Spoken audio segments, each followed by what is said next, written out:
Bien le bonjour, bienvenue. Aujourd'hui, mes petites pépites, enfin, et oui, c'est finalement l'heure et le temps de vous sortir un thread d'horreur. Je ne sais pas depuis combien de temps je n'ai pas fait de thread d'horreur, je ne sais même pas si je suis capable encore d'en faire. En tout cas, une chose qui est sûre, c'est que ça fait très longtemps, beaucoup trop longtemps pour vous que j'en ai pas fait. C'est le retour des threads d'horreur et sachez qu'aujourd'hui, nous sommes vendredi 19 avril. Mon monteur Mathieu a eu seulement 2 jours pour faire le montage de ce thread d'horreur. Pourquoi? Parce que j'étais en Belgique. J'étais en Belgique pour vous préparer quelque chose que vous attendez aussi depuis très longtemps. Je dirais peut-être Silent Hill.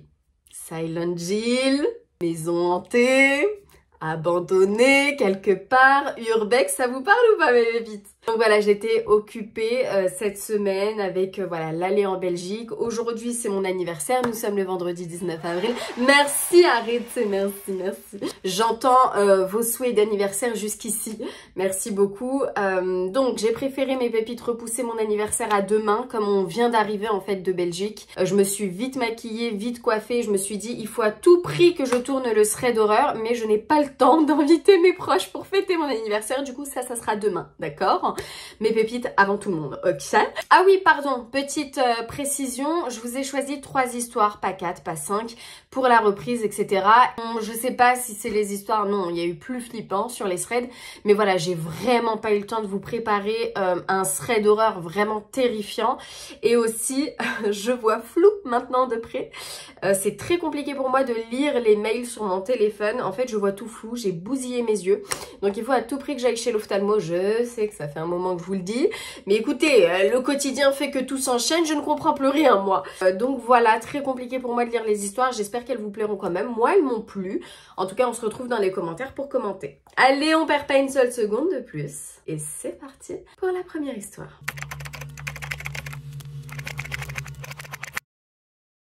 Assalamu alaikum Cam, je voulais te partager mon histoire.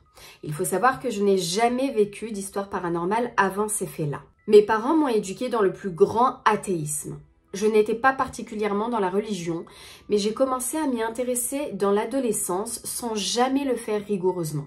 J'ai rencontré mon mari qui n'est pas très pratiquant non plus, mais musulman. Nous avons vécu notre petite vie de couple, nous avons eu notre premier enfant. La fatigue, les nerfs, le stress, les disputes, les désaccords. On décide à plusieurs reprises de se séparer sans jamais avoir respecté le délai de 3 mois en islam qui confirme le divorce. Néanmoins, on divorce religieusement à 2 reprises. Et c'est là que des choses étranges se sont produites. On avait donc décidé de tenter une nouvelle fois de réparer les choses. On décide également à ce moment-là d'être de meilleurs musulmans et de pratiquer cette religion comme il se doit. Surtout la prière. Un soir, je m'étais endormie sur le canapé tandis que mon mari était encore au travail. Il finissait tard car il travaillait dans la restauration. On essayait de raviver la flamme, donc on s'envoyait souvent des petits messages assez sympathiques, avant de se retrouver. Je me souviens qu'il est rentré, m'a embrassé sur le front et fait quelques avances. Il me dit « Je suis rentrée, on va pouvoir se faire des câlins ». Mais voyant que j'étais complètement crevée et à moitié endormie, il m'a dit d'aller me reposer et de me coucher. Je titube jusqu'au lit, tellement épuisée de ma journée. Je m'endors rapidement. Dans mon sommeil, je sens un engourdissement qui s'installe. C'était comme si mon instinct me disait de me réveiller. Mais j'en étais incapable. J'entrouvre un peu les yeux et là je vois mon mari. Il se place au-dessus de moi et me dit « Maintenant, je vais pouvoir te faire un câlin ». Avec une voix grave et extrêmement effrayante. Il pose sa bouche sur la mienne et m'empêche de respirer, comme si sa bouche prenait toute la surface de mes voies respiratoires. Il me tenait les poignets très fort et j'essaye de me débattre de toutes mes forces. J'ai fini par réussir à sortir de son emprise et à reprendre mon souffle. Et lui, il s'était volatilisé. Je suis malgré tout encore dans mon sommeil et je sens que je dois me lever, je ne sais pas pourquoi. Je me vois me lever, aller dans le salon et expliquer à mon mari que je suis apeurée par mon précédent rêve. Je vois mon mari dans le salon, il se retourne et je vois son visage. Mais son regard me fait froid dans le dos. Je sens que ce n'est pas lui. Je commence à réciter la sourate El-Fatiha. Et lui se met à répéter avec un air moqueur et un sourire immense. Un peu comme les enfants qui s'amusent à répéter tout ce que tu dis en chantonnant et avec une voix d'abruti. J'ai la tête qui tourne rien qu'en te racontant ça. Je me retrouve de nouveau dans mon lit. Et je retourne dans le salon parce que je ne veux plus être seule dans ma chambre. Je suis terrifiée. J'arrive au salon Et là, je vois mon mari en train de courir, accroupi au plafond, comme dans un film d'horreur. Ce ne sont que des vagues souvenirs et je pense que mon cerveau a fait un petit reset sur ces épisodes, mais je me souviens avoir tenté à de nombreuses reprises de me rendre au salon. C'était toujours des visions terrifiantes et au final, je n'étais jamais réveillée. À force d'essayer et d'essayer, j'ai fini par me réveiller et me lever et aller voir mon mari complètement confuse, en pleurs et traumatisée. Je lui raconte, j'ai essayé de venir te voir au moins 9 fois. Est-ce que là, je suis vraiment avec toi? Est-ce que je suis vraiment réveillée? Bébou, s'il te plaît, dis-moi la vérité.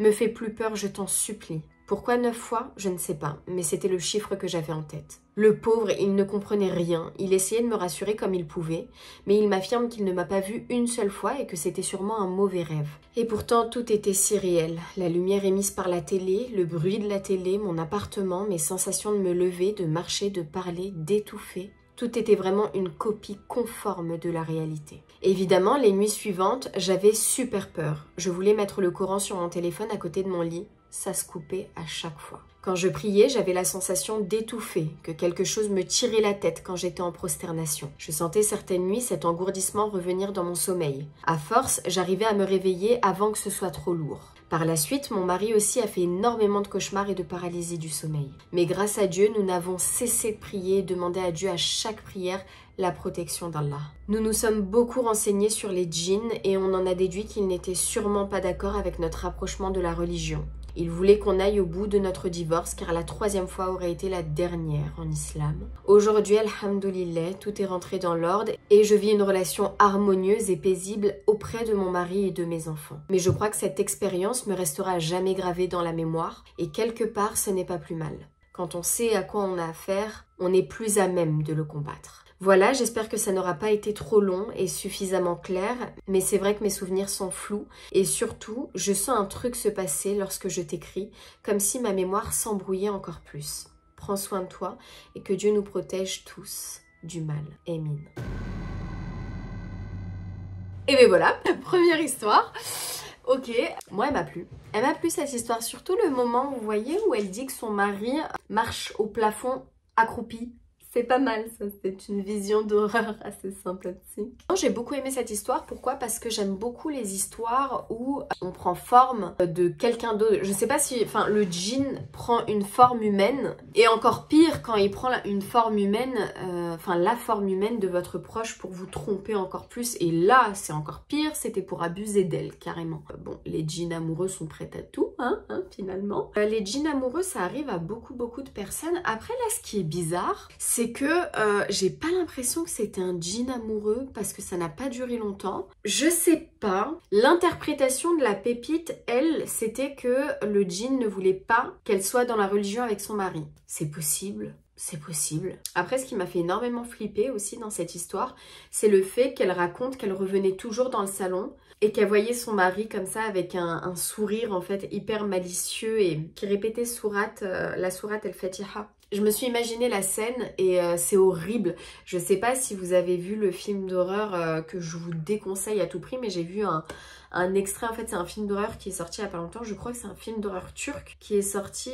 C'est beaucoup sur la religion musulmane, l'islam. Et il y a une scène qui m'a terrifiée et c'était qu'un extrait. Une dame était en train de faire la prière et elle s'est relevée après la prosternation et derrière, tu vois un djinn pareil, en train de faire la prière avec cette dame, se relever et réciter avec elle, mais avec une voix hyper malsaine, hyper moqueuse, le Coran. Cette scène-là, elle m'a traumatisée. Je peux vous dire que pendant de nombreux jours, j'étais comme ça. Je me suis dit, imagine toi aussi t'entends une voix derrière toi, mon Dieu. Enfin bref, dites-moi en commentaire ce que vous avez pensé de cette histoire. Et sur ce, je vous propose qu'on passe tout de suite à la deuxième histoire. Coucou Cam, j'espère que tu vas bien. Eh ben je vais très bien, merci beaucoup. Cela fait longtemps que je regarde tes vidéos, ce serait d'horreur, et je me décide enfin à te raconter mon histoire. Elle risque d'être plutôt longue, mais je vais essayer de faire au plus essentiel. Début janvier, mon mari, mes enfants, jumeaux, et moi-même déménageons dans une petite maison. Nous étions vraiment heureux d'emménager ici, car c'était plutôt une grande maison, et on s'était dit qu'on aurait enfin la place pour que nos enfants puissent s'épanouir. tu parles. C'est une maison à étages, salon, salle à manger, cuisine et toilette au rez-de-chaussée, 3 chambres et une salle de bain à l'étage, puis cave, buanderie, garage au sous-sol qui nous menait au jardin. Ça a l'air plutôt sympa. Attendons la suite. Avant d'emménager dans cette maison, nos enfants commençaient enfin à faire leur nuit. Arrivés dans cette maison, fini les nuits pour nos enfants. Ils se réveillaient sans cesse, âgés de 5 mois au mois de janvier. Avec mon mari, on s'est dit que c'était sûrement dû au changement et que ça passerait. Bien sûr, ça n'est jamais passé. Au courant du mois de mars, une après-midi, nous nous promenons tous les 4 à la braderie annuelle de la ville d'à côté. On achète à chacun de nos garçons un ballon à l'hélium, pas de patrouille. Bien sûr, au bout de quelques jours, les ballons commencent à se dégonfler, mais on décide de les garder quand même. Les ballons étaient au salon, en bas. Un matin, je monte à l'étage dans la pièce où nous avions mis l'armoire des garçons pour pouvoir choisir leurs vêtements du jour. Je vois alors un des 2 ballons dans cette pièce. Mon mari est monté avec moi, je lui demande pourquoi il a monté le ballon. Il me dit que ce n'est absolument pas lui. Je pense à une blague de sa part, puis je n'y prête plus attention. Nous laissons le ballon dans la pièce. Une nuit, je me lève pour chauffer les biberons des garçons. Il devait être 2-3 heures du matin. Puis monte leur donner. Une fois fini, je ne sais pas pourquoi, je vais dans la salle de bain, dont la porte était toujours fermée. Là, en ouvrant la porte, je vois le 2e ballon. J'ai pris peur et j'ai sauté dans mon lit. À ce jour, je n'ai aucune explication à cela. Le pire reste à venir. J'essaye d'aller à l'essentiel, au plus important, sinon tu vas devoir me dédier une vidéo entière. Un soir, un couple d'amis viennent manger à la maison et on se décide d'aller chercher un McDo. C'est moi qui me charge d'aller récupérer la commande avec ma copine. Mon mari et son ami restent à la maison avec les petits. Une fois la commande récupérée, on rentre et là mon mari me dit que son papa, qui a un don pour tout ce qui est mort, paranormal, etc., est sur le chemin pour venir car il sent que quelque chose ne va vraiment pas dans la maison et qu'on doit faire nos affaires et dormir chez ses parents. Pendant ce temps, son papa restera la nuit chez nous pour essayer de comprendre ce qu'il se passe. Je voyais dans le regard de mon mari que quelque chose n'allait pas. On décide quand même de manger en attendant son papa, mais forcément le stress s'installe. Je monte préparer ce dont nous aurons besoin pour la nuit et mon beau-père arrive. Je descends avec nos affaires, m'assois sur le canapé avec mes 2 enfants sur les genoux en attendant que mon mari et nos amis et mon beau-père remontent du garage. Ils étaient allés fumer.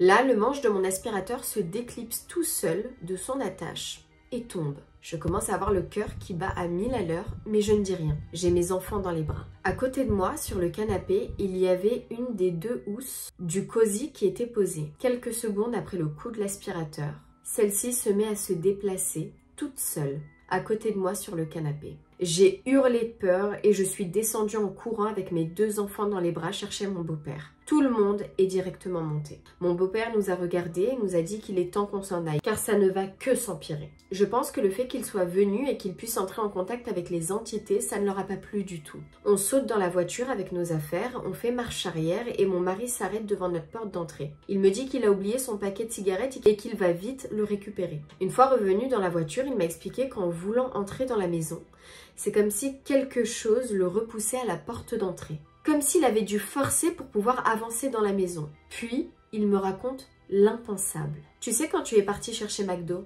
un de nos fils, elle dit pas le prénom, elle veut qu'il reste anonyme, a commencé à hurler et j'ai donc essayé de le bercer, mais sans réussite. Il m'a regardé droit dans les yeux et j'ai vraiment eu peur de notre fils à cet instant. Je ne reconnaissais pas son regard. Je l'ai posé sur le canapé, j'ai mis mes 2 mains sur son visage pour le contenir car il bougeait sa tête de gauche à droite avec insistance. Et même avec toute la force que j'ai pu mettre, il a réussi à bouger et à enlever mes mains de son visage. Nous sommes arrivés chez ma belle-mère aux alentours de 21h30, 22h. Je pense, je ne sais plus, je n'ai plus aucune notion du temps à ce moment-là. Les petits s'étaient endormis dans les voitures, on monte donc les coucher et nous redescendons au salon discuter avec sa maman en attendant les nouvelles de son papa. Quelques heures après, forcément nous ne dormions pas. Impossible pour nous. Mon beau-père appelle mon copain pour lui expliquer ce qu'il venait de se passer. Préparez-vous mes pépites. Son papa avait éteint toutes les lumières et fermé tous les volets de la maison, allumé quelques bougies pour s'éclairer et avait commencé son rituel pour pouvoir entrer en contact avec les entités. Dans notre chambre, à l'étage, et pas que d'ailleurs, il a pu photographier beaucoup d'ombres et de silhouettes, mais plus particulièrement une avec des cornes de diable cachées derrière notre porte de chambre. Dans son rituel, il leur parle et vient le moment où il prononce à voix haute « Que leur voulez-vous » Un homme avec une voix démoniaque lui a répondu « Je veux un des enfants. » Mon beau-père a enregistré ce moment. Mon mari l'a écouté. Moi, je n'ai pas eu le courage. À cet instant, mon cœur de maman s'est brisé en 1000 morceaux. À ce jour, je me dis encore qu'à tout moment, quelque chose aurait pu prendre un de mes fils, voire les deux, et je m'en veux pour toutes les fois où je les ai laissés dormir seuls dans leur chambre. Nous avons donné notre préavis pour quitter le logement au plus vite et nous ne sommes plus jamais retournés dormir là-bas. Nous avons appris par des voisins que l'ancien propriétaire était un homme extrêmement méchant, qu'un de ses fils était décédé dans notre chambre à cause d'une overdose. Ayant été voir des médiums pour avoir plus de réponses à nos questions, tous nous ont dit qu'ils sentent une femme enterrée sous la dalle de la cave. Voilà mon histoire. Comme je t'ai dit, j'ai essayé de faire au plus court. Il y a plusieurs choses qui se sont passées dans la maison pendant qu'on y vivait, mais ce serait beaucoup trop long à raconter. Depuis notre nouvel emménagement, nous allons tous les quatre très bien. Nous revivons enfin et nous nous sentons en parfaite sécurité. Ça va vous? Bah super. C'est terrifiant. C'est terrifiant. C'est extrêmement terrifiant parce que déjà, c'est possible qu'un djinn veuille avoir des bébés pour certains rituels. C'est extrêmement fréquent. Malheureusement, que Dieu nous en préserve, que Dieu protège nos enfants, nos futurs enfants de ce mal. Mais il y a énormément de rituels qui se produisent avec des bébés. Et du coup, ça ne m'étonne absolument pas que un des chétanes, en fait, de... C'est même pas si on peut parler encore de djinn à ce niveau-là, parce que là, carrément, c'était une apparence avec des cornes de diable.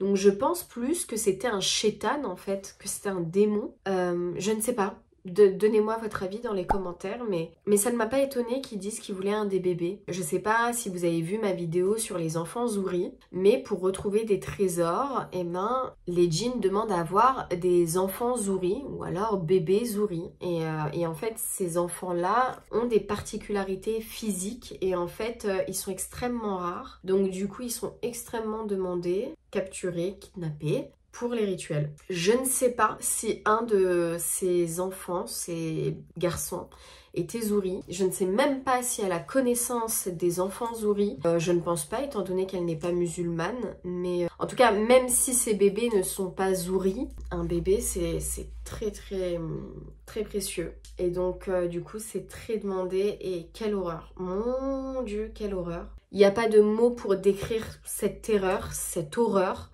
Donc Dieu merci, il n'est rien arrivé à tes enfants, à tes bébés. Dieu merci, ils vont bien. Dieu merci, le beau-père a su par je ne sais quel moyen de vous dire de partir vite. En fait, il l'a ressenti. Je ne sais pas si ton beau-père a des capacités, je sais pas, comme ça, de ressentir les choses. Mais enfin, il a sauvé la vie de tes garçons. Et donc, tu peux lui être infiniment reconnaissante. Je pense que tu l'es. Mes pépites, dites-moi en commentaire ce que vous avez pensé de cette histoire. Personnellement, je l'ai adorée. Elle m'a fait énormément peur. Faites attention à vos enfants si vous en avez. Et si vous n'en avez pas et que vous en souhaitez, faites attention à l'avenir parce que il y a tellement d'histoires avec les bébés, tellement. Les enfants Zouri, recherchés par les djinns énormément pour les trésors. Il y a aussi des mythes et légendes. Nous, par exemple, en Tunisie, on a Omlouled. Elle est très friande. C'est un mythe. Mais moi j'y crois parce que ma mère y croit, donc du coup bah forcément je crois à ma mère. Hein. Mais c'est un mythe où bah, c'est un animal mystique qui kidnappe les bébés garçons. C'est très précieux, donc faites vraiment attention. On passe tout de suite à la troisième et dernière histoire. Salam alaikum Cam, j'espère que toi et ta famille allez bien. Je préfère rester anonyme si ça ne te dérange pas. Mon histoire va être assez longue, j'essaye de faire au plus court.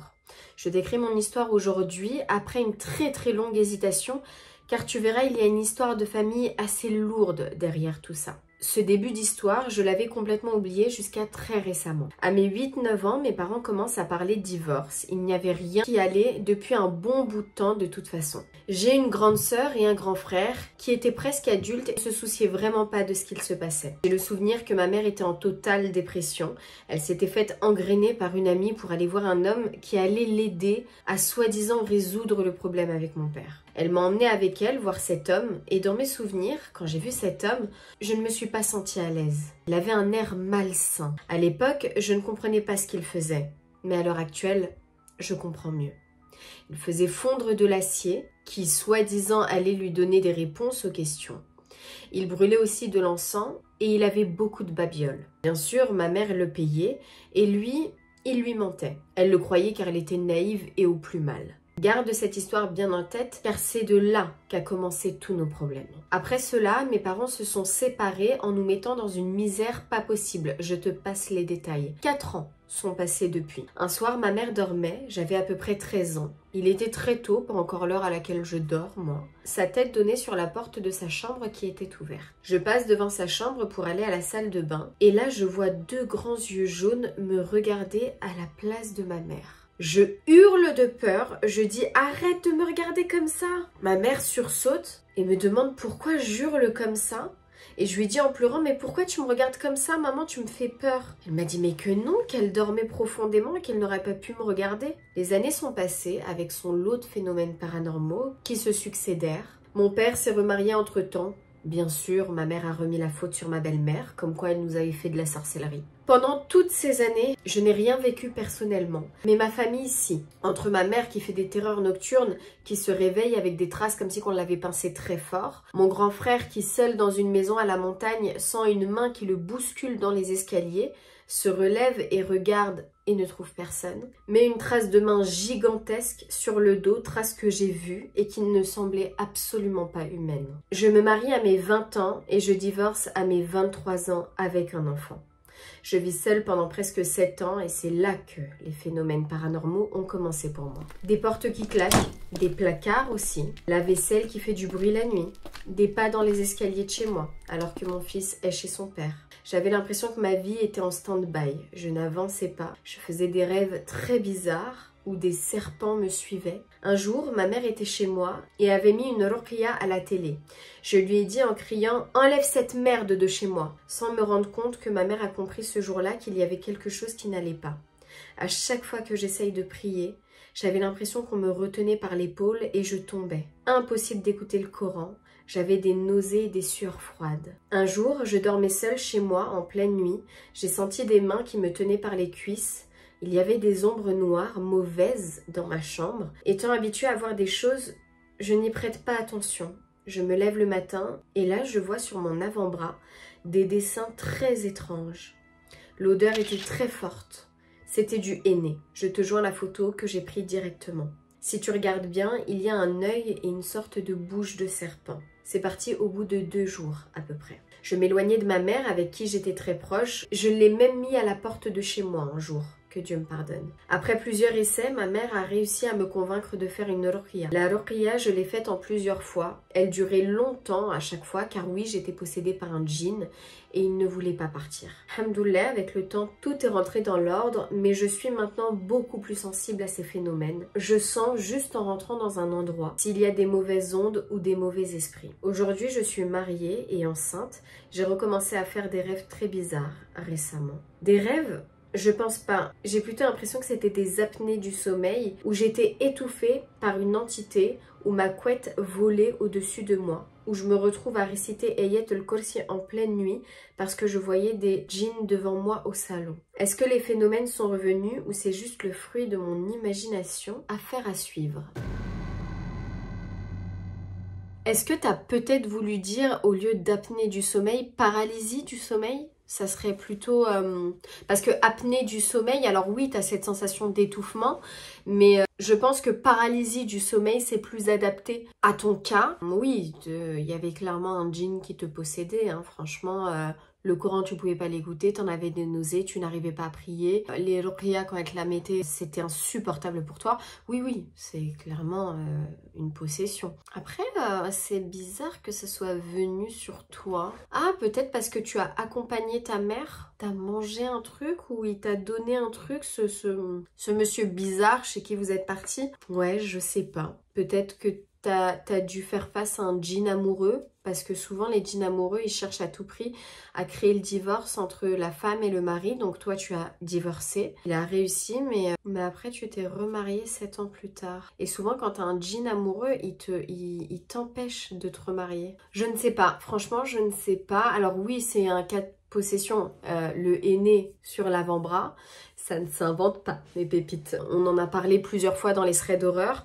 Tu te réveilles avec du henné, que tu as des sensations bizarres quand tu dors, etc., machin, truc bidule chouette. Oui, c'est clairement un djinn amoureux. Et là, je peux te dire que sur la photo, le henné, on le voit bien, la cocotte. Hein, pas besoin de plisser les yeux. Je vais juste re-regarder la photo. Elle a dit, si tu regardes bien, t'as un œil et une bouche de serpent. Alors, un œil, peut-être c'est ce qui est là-haut. Mais la bouche de serpent, en fait, la photo, elle est assez floue. Je vois mal, mais par contre, on dirait clairement que tu t'es fait un henné toi-même. Hein. C'est tellement, mais en fait, les dessins, ils sont... Enfin, tu vois de ouf, quoi, que c'est du henné. En fait, ça a la même couleur, etc., etc.